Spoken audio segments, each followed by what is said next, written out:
اس میں تو آپ کی نمائندگی ہو رہی ہے، آپ کا سینیٹر، آپ کا ایم این اے اس میں جا رہے ہیں، اسی اجلاس میں، اسی میٹنگ میں بھی بیٹھیں گے.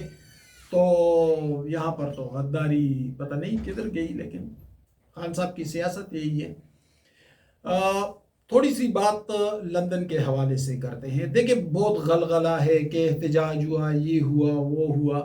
یہ کل ٹوٹل 14 لوگ تھے، اور 14 لوگوں 2 گروپس تھے. ایک گروپ ہے شایان کا گروپ، جس میں شایان ہے، اس کی والدہ ہے صدف، ان کے ساتھ عائشہ ایک لڑکی ہے جس کے والد کا تعلق پڑ چنار سے تھا. یہ وہاں لندن میں پیدا ہوئی، پاکستان میں اس کی سٹیزن شپ بھی نہیں ہے، یہ ہے.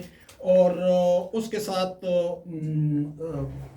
سعدیہ اور اس کے ہسبینڈ فہیم تھے، اور 2 چھوٹی بچیاں، یہ فہیم کی بہنیں، سعدیہ کی نندیں ہیں. یہ لوگ تھے. ایک گروپ یہ تھا.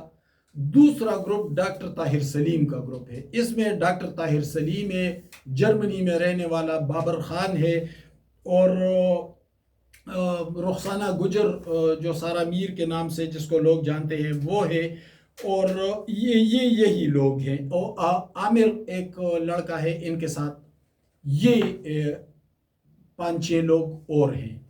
یہ پہلا گروپ جو ہے وہ چیکو کا گروپ ہے، اور بعض ذرائع بتاتے ہیں کہ چیکو ان پر انویسٹمنٹ کرتا ہے. چیکو وہی ہے جس نے روزہ رسول صلی اللہ علیہ وآلہ وسلم پر کے سامنے جلوس نکالا تھا یا احتجاج کیا تھا، اور پھر وہاں پہ ایک بے حرمتی کا وہ ابھرا تھا، اور پھر سعودی حکومت نے ان کو شاید گرفتار بھی کر لیا تھا اور پھر نکالا بھی تھا.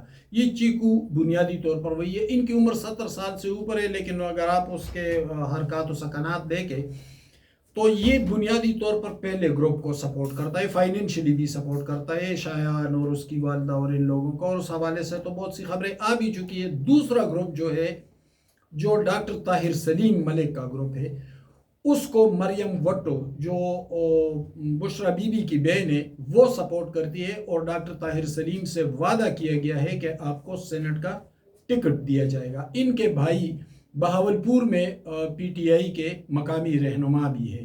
ڈاکٹر طاہر سلیم کے ساتھ عامر ہے، اور یہی 4-5 لوگ اور بھی ہیں ان کے ساتھ.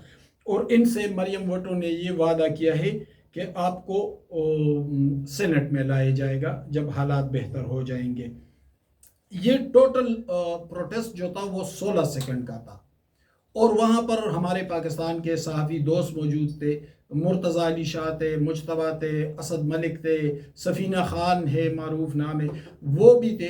اور ان میں سے کچھ لوگوں کے ساتھ میری بات بھی ہوئی. تو وہ جب قاضی صاحب نے اندر تقریر کی، پھر ڈنر ہوا، پھر جب وہ گیٹ سے نکل رہے تھے تو وہ اس ویڈیو میں آپ نے دیکھا ہوگا کہ بس وہ اس پہ ہاتھ مارتے ہیں گاڑی پہ. اور یہ ٹوٹل 16 سیکنڈ ڈیوریشن تھا، اور پھر قاضی صاحب کی گاڑی وہاں سے نکل بھی گئی ہے. تو بنیادی طور پر آپ کو سمجھ آ گئی ہوگی کہ اصل معاملہ کیا ہے. زلفی بخاری، ملائکہ بخاری اور اظہر مشوالی یہ لوگ موجود تھے، لیکن آپ اندازہ لگا لیں ان کی سیاسی طاقت کا کہ ٹوٹل 14 لوگوں کو لے کر آئے. اور یہ 14 لوگ وہی ہے جو کبھی نواز شریف کے گھر کے سامنے احتجاجیں کرتے تھے، اب یہاں پہ احتجاجیں کرتے ہیں، کبھی ایئرپورٹ پہ جا کے احتجاجیں کرتے ہیں. یہ وہی رخسانہ گجر، سارا میر، شایان، اس کی والدہ صدف، یہ سعدیہ اور فہیم میاں بیوی جو ہے، یہی لوگ ہیں. اور ڈاکٹر طاہر سلیم ملک یہی لوگ ہیں. اور پاکستانی جو وہاں سینکڑوں ہزاروں کی تعداد میں موجود ہیں، وہ اس معاملے سے بالکل الگ تھلگ ہیں. ان کا کوئی لینا دینا نہیں ہے، نہ وہ ان لوگوں کو اون کرتے ہیں، نہ ان کے ساتھ رابطہ کرتے ہیں، نہ جلوس جلسے میں آتے ہیں، نہ کوئی بدتمیزی کرتے ہیں. یہ ٹوٹل یہاں پر یہی 14-15 لوگ ہیں، اور وہ بھی 2 گروپ میں بٹے ہوئے. ایک گروپ جو ہے اس کو چیکو اور زلفی بخاری سپورٹ کرتے ہیں، دوسرے گروپ کو مریم وٹو جو بشرا بی بی کی بہن ہے وہ سپورٹ کرتی ہے. تھوڑی سی بات کرتے ہیں پی ٹی آئی کے حوالے سے. آنے والے دنوں میں پی ٹی آئی کے اندر ایک دراڑ نمایاں ہوگی. بشرا بی بی پشاور سے چلی گئی ہے، لیکن ناراضگی کا عنصر بہت نمایاں ہے، اور یہ ناراضگی چیف منسٹر ہاؤس سے باہر کے لوگوں تک بھی پہنچ گئی تھی، بلکہ ایک جگہ پر علی امین گنڈاپور نے اس کی شکایت بھی لگائی۔ آج علی امین گنڈاپور کی عمران خان سے ملاقات طے تھی، اور اس ملاقات کے بعد پی ٹی آئی کے حوالے سے بہت سے معاملات واضح ہو جائیں گے۔ بشرا بی بی کا لاہور جانے کا ایک معاملہ یہ بھی ہے کہ وہاں پر علیمہ خان کچھ پی ٹی آئی رہنماؤں سے ملاقاتیں کرتی رہی یا رابطے کرتی رہی، تو بشرا بی بی اور علیمہ خان کے درمیان ایک تناؤ کی کیفیت تو موجود ہے، اور شاید اس کو کاؤنٹر کرنے کے لیے اور کچھ پشاور میں ناراضگیاں، گلے شکوے، اور پھر ایک ذہنی خلجان اور خلفشار جو دیکھنے میں آ رہا تھا بشرا بی بی کے حوالے سے، وہ یہ تمام عوامل ہیں جس کی وجہ سے وہ لاہور واپس چلی گئی ہے۔ اس پر ہم دیکھیں گے کہ کیا صورتحال بنتی ہے، آگے کیا حالات بنتے ہیں، پھر اس پر بات کریں گے۔ بہت شکریہ، میرے ساتھ رہیے۔